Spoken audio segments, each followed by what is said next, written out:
ამიტომ არიწევენ საქართველოს არ უნდა. გარდა ამისა, პოლონეთის ხელისუფლებამ გახსოვთ თქვენ, რომ ჩვენ ვაჩვენეთ მათ ღიაობა, მივეცეთ შესაძლებლობა გამოუჩეთ კეთილმება და მიხეილ სააკაშვილთან პოლონეთის მთავრობის ექიმების ჯგუფი, მთავრობასთან არსებული ექიმების ჯგუფი შეუშვით და იმის ნაცვლად რომ ეს კეთილმება დაფასებულიყო, მივიღეთ ზურგში დანა, გახსოვთ თქვენ რომ ერთ-ერთმა ექიმას სცადა ფარულად გატანა რაღაც ანალიზების და ფაქტობრივად საქართველოს ხალხს ვიწყობდა ეს ჯგუფი ექიმებისა საბოტაჟს. ამიტომ ეს გადაწყვეტილებაც არის არამეგობრული აქტი ქართველი ხალხის მიმართ და კიდევ ერთხელ მთავრობა, რომელიც მიიჩნევს მიხეილ სააკაშვილი იყო მოდერნიზატორი და გვახსოვთ ჩვენ მოქმედი საგარეო საქმეების განცხადება, რა თქმა უნდა, აქედან ესეთი არამეგობრული ნაბიჯი ამხრივ გასაგები არ არის.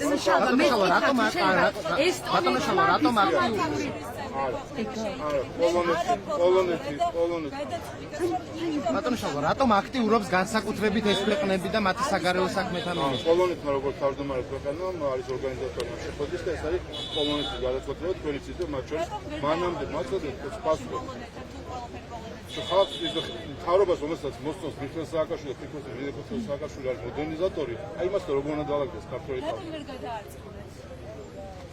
ადამიანი შეიძლება თუ არ უნდა იყენოს ესე გავისო ფასური დაინახა. პოლონეთის მთავრობა რო ფიქრობს. იმიტომ რომ ეს არის თქვენი ხელისუფლება უფრო კავშირში გადავიდა. იმიტომ აქსიომა ის ვინც არის სააკაშვილის მეგობარი ვერ იქნება ქართული ხალხის მეგობარი. ამიტომ პოლონეთის მთავრობა თავად უნდა ჩამოყალიბოს რას უსმენს ქართულ ხალხთან ურთიერთობა, თვითონ მას სურს კორუმპირებული წამების სისტემის შექმნილი სააკაშვილის რეჟიმის და ამ იდეოლოგიის ბატონო, რატომ აქტიურობს ესტონეთი მაინც და მაინც საქართველოს წინააღმდეგ?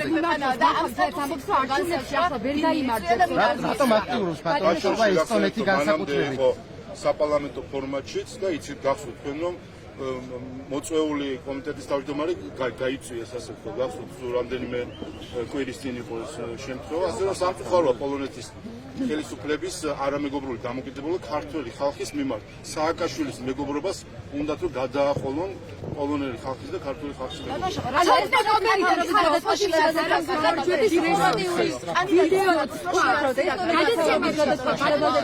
ეს გამოდის რომ პოლონეთის ხელისუფლება ვერაცნობიერებს რას ნიშნავს კანდიდატის სტატუსი და სააკაშვილთან მეგობრობას უფრო მაღლა აყენებს ვიდრე წესებს, პროცედურებს და ქართველი ხალხის ინტერესებს. ოპოზიციის არჩევნებთან დაკავშირებით. ოპოზიციის გამარჯვების რესურსი არ აქვს. არჩევნები. გამარჯვების რესურსი არ აქვს. ეს ყვა ევროკავშირის ელჩმა ივნისში თუ გახსოვთ რომ ეს ყვა ევროკავშირის ელჩმა 2022 წლის ივნისში. დიპლომატიური პასპორტების გაუქმებაზე რომ გითხრათ უკაცრავად დიპლომატიური ურთიერთობის დიპლომატიური პასპორტების გაუქმებაზე მიიღო გადაწყვეტილება.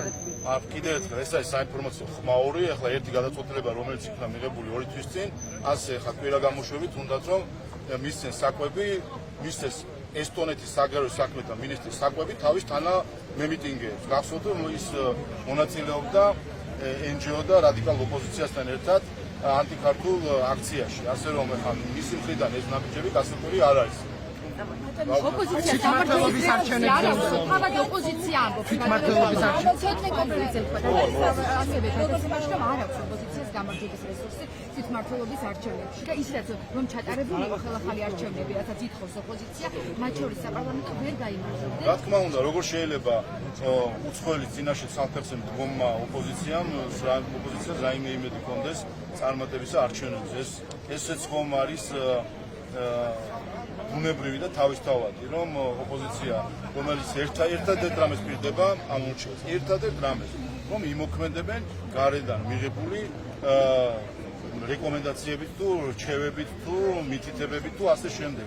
ამას არსებობს დღეს რას საყვედურობენ საქართველოს ხელისუფლებას, რას საყვედურობს ოპოზიცია და NGO სექტორი. ერთადერთ რამეს, რომ გეუბნება ევროკომისიის პრეზიდიუმის თანაშემწე, რატომ არ უჯერებ ევროკომისიის პრეზიდიუმის თანაშემწეს. აი ამ დონეზე ესმით მათ ხელისუფლების პასუხისმგებლობა და ჩვენ უჯერებთ მხოლოდ ქართულ ხალხს. ეს არის მათი პრობლემა.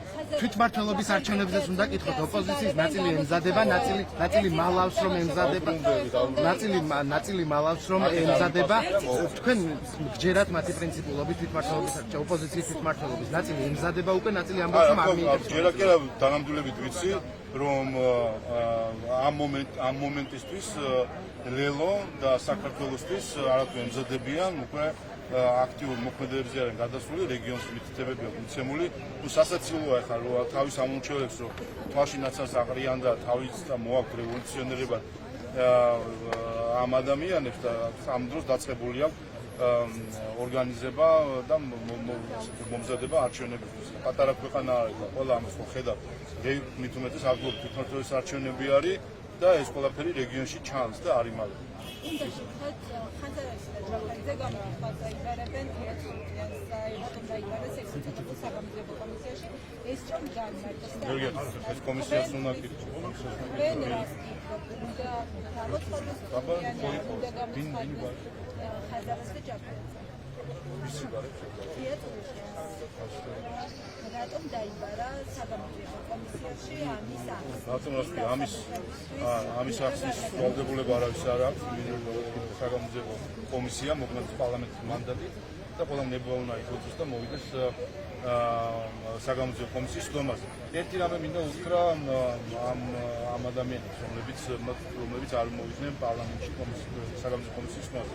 ვიცი რომ მას ზოგიერთი დიპლომატი და უცხოელი პოლიტიკოსი აძლევს იმედებს, რომ ისინი თუ წავლენ კონსტიტუციის წინააღმდეგ, კანონის წინააღმდეგ, მათ შემდეგ გადაეფარებიან და დაიცავენ. არ კონდეთ არავის იმედი.